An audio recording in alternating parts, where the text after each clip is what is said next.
Why do founders often get so disappointed when they get a ton of money from selling their business? It's a phenomenon I explored in my book.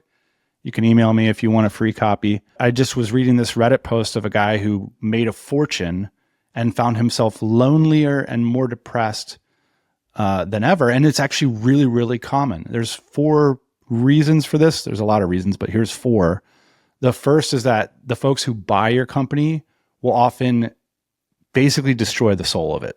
So that's 1. Number 2, we have a lack of positive stress in our lives. Eustress, right? A weight worth lifting. Those things that give us purpose. It's actually a privilege, something amazing that companies give us. Once it's gone, it can be devastating.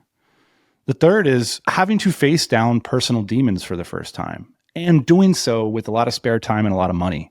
It can be kind of a bad situation for a lot of people. It's often our personal demons that drive us to be successful. And so then when what had been distracting you, you've been pouring your energy into, it's gone, well, all the demons are just hanging around. And now you've got resources and time. It can be a depressing and lonely situation for a lot of founders.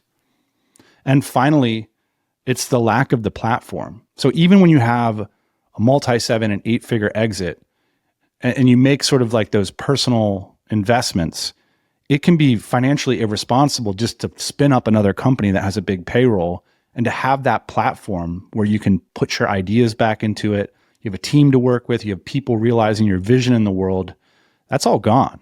And so now it's just you and the prospect of being a failure at your next thing that you're going to do, or having to skill back up and learn something new when you just had this big success. And now all of a sudden you're at the beginner stage again.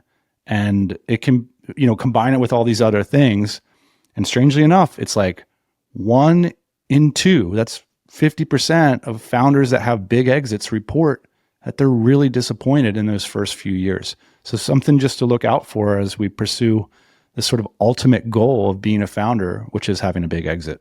If you're thinking about selling your business, check out Before the Exit. There's 5 thought experiments in there.